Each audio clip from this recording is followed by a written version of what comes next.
Hello, welcome back to my channel. Okay. Let's jump back to our reading. Win through your actions, never through argument. Judgment. Any momentary triumph you think you have gained through argument is really a Pyrrhic victory. The resentment and ill will you store up is stronger and lasts longer than any momentary change of opinion. It's much more powerful to get others to agree with you through your actions without saying a word. Demonstrate, do not explicate. Transgression of the law.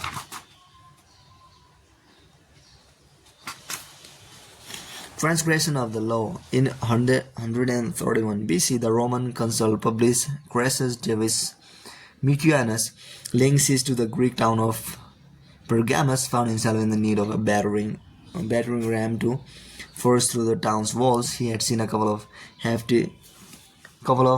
hefty ships mass in a shipyard in Athens a few days before, and he ordered that the larger of these be sent to him immediately. The military engineers in Athens who received the order felt certain that the consul really wanted the smaller of the mass. He argued endlessly with the soldiers who delivered the request. The smaller mass, he told them, was much better suited to the task, and indeed it would be easier to transport. The soldiers warned the engineer that their master was not a man to argue with, but he insisted that the smaller mast would be the only one that would work with the machine that he was constructing to go with it. He drew diagram after diagram and went so far as to say that he was the expert and they had no clue what they were talking about. The soldiers knew their leader and at last convinced the engineer that it would be better to swallow his expertise and obey. After they left, though, the engineer thought about it some more. What was the point, he asked himself, in obeying an order that would lead to failure? And so he sent the smaller mass, confident that the consul would see how much more effective it was and reward him justly. When the smaller mass arrived, Mucianus asked his soldiers for an explanation. They described to him how the engineer had argued endlessly for the smaller mast, but had finally promised to send the larger ones. Mucianus went into a rage. He could not concentrate on the siege or consider the importance of breaching the walls before the town received reinforcements. All he could think about was the impudent engineer whom he ordered to be brought to him immediately. Arriving a few days later, the engineer gladly explained to the consul one more time he reasoned for the smaller mess. He went on and on, using the same arguments he had made with the soldiers. He said it was wise to listen to experts in these matters, and if the attack was only tried with the battering ram he had sent, the consul would not regret it. Mucianus let him finish, then had him stripped naked before the soldiers and flogged and scourged with rods until he died.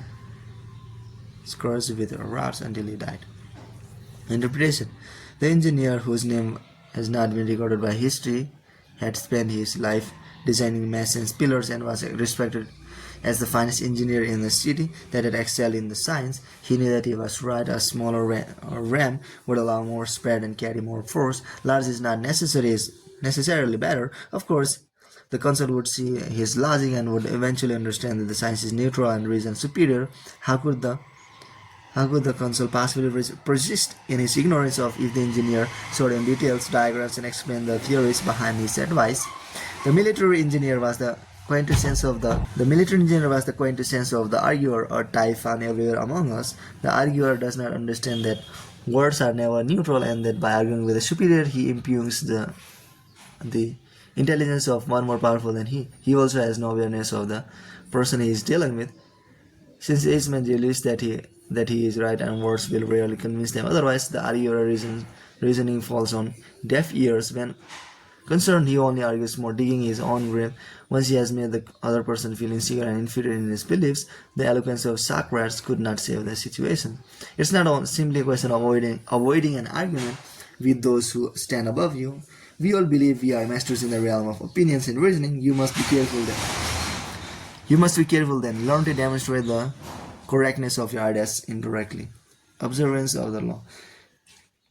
In 1502, in Florence, Italy, an enormous block of marble stood in the worship apartment of the Church of Santa Marta del Fiora. It had once been a magnificent piece of stone, but an unskillful sculptor had mistakenly bored a hole through it where there should have been a figure's leg, generally mutilating it. Piero Sordeni, Florence mayor, had contemplated trying to save the block by commissioning Leonardo da Vinci to work on it or some other master, but had given up since everyone agreed that the stone had been ruined. So despite the money that had been wasted on it, it gathered dust in the dark halls of the church. This was where things stood until some Florentine friends of the great Michelangelo decided to write the artist. Then living in Rome, he alone, they said, could not do something with the marble, which was still magnificent raw material. Michelangelo traveled to Florence, examined the stone, and came to the conclusion that he could in fact carve a fine figure from it by adapting the post to the way the rock had been mutilated. Sordini argued that this was a waste of time. Nobody could salvage such a disaster, but he finally agreed to let the artist work on it. Michelangelo decided he would depict a young David, sling in hand. Weeks later, as Michelangelo was putting the final touches on the statue, Sordini entered the studio. Fancying himself a bit of a connoisseur, he studied the huge work and told Michelangelo that while he thought it was magnificent, the nose that he judged was too big. Michelangelo realized that Sordini was standing in a place right under the giant figure and did not have the proper perspective.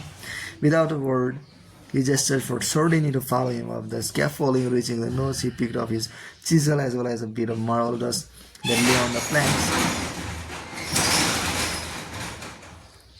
With Sordini just a few feet below him on the scaffolding, Michelangelo started to tap lightly with a chisel, letting the bits of dust that he had gathered in his hand to fall little by little. He actually did nothing to change the nose, but gave envy appearance of working on it. After a few minutes of this charade, he stood aside. Look at it now. I like it better. He replied, Sordini, you've made it come alive. Interpretation. Michelangelo knew that by changing the shape of the nose he might ruin the entire sculpture, yet Sordini was a patron who prided himself on his aesthetic judgments. To offend such a man by arguing would not only gain Michelangelo nothing, it would put future commissions in jeopardy. Michelangelo was too clever to argue. His solution was to change Sordini's perspective, literally bringing him closer to the nose without making him realize that this was the cause of his misperception. Fortunately for posterity, Michelangelo found a way to keep the perfection of the statue intact while at the same time making Sordini believe he had improved it. Such is the double power of winning through action rather than argument. No one is offended and your point is proven. Keys to power. In the realm of power, you must learn to judge your moves by their long-term effect on other people. The problem is in trying to prove a point or gain a victory through argument is that in the end you can never be certain how it affects the people you're arguing with. They may appear to agree with you politely, but inside they may resent you, or perhaps something you said inadvertently even offended them. Words have that insidious ability to interpret according to the other person's moods and insecurities. Even the best arguments has no solid foundation, for we all have come to distrust the slippery nature of words, and days after agreeing with someone we often revert to our old opinion out of sheer habit. Understand this, words are a dime a dozen. Everyone knows that in the heat of an argument we will all say something to support our cause. We will quote the Bible, refer to unverifiable statistics. Who can be persuaded by bags of air like that? Action and demonstration are much more powerful and meaningful. They are therefore before our eyes for us to see. Yes, now the statue does look just right. There are no offensive words, no possibility of misinterpretation. No one can argue with the demonstrated proof.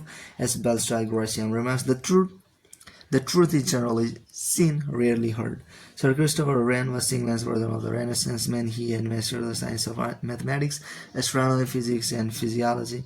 Yet during his extremely long career as England's most celebrated architect, he was often told by his patrons to make impractical changes in his designs. Never was did he argue or offend. He had other ways to proving his point.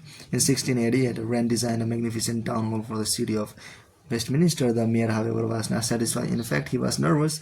He told Wren he was afraid the second floor was not secure and that it could all come crashing down on his office on the first floor. He demanded that Wren add 2 stone columns for extra support. Wren, the consummate engineer, knew that these columns would serve no purpose and that the mayor's fears were baseless, but build them he did, and the mayor was grateful. It was only years later that workmen on a high scaffold found that the columns stopped just short of the ceiling. There were dummies, but both men got what they wanted. The mayor could relax and Ryan knew posterity would understand that his original design worked and the columns were unnecessary.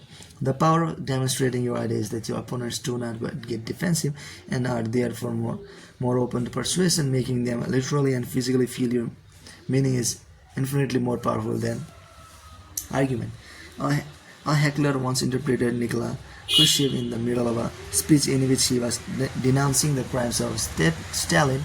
"You are a colleague of Stalin's," the heckler yelled. "Why didn't you stop him then?" Khrushchev apparently could not see the heckler and barked out, "Who said that?" No hand went up.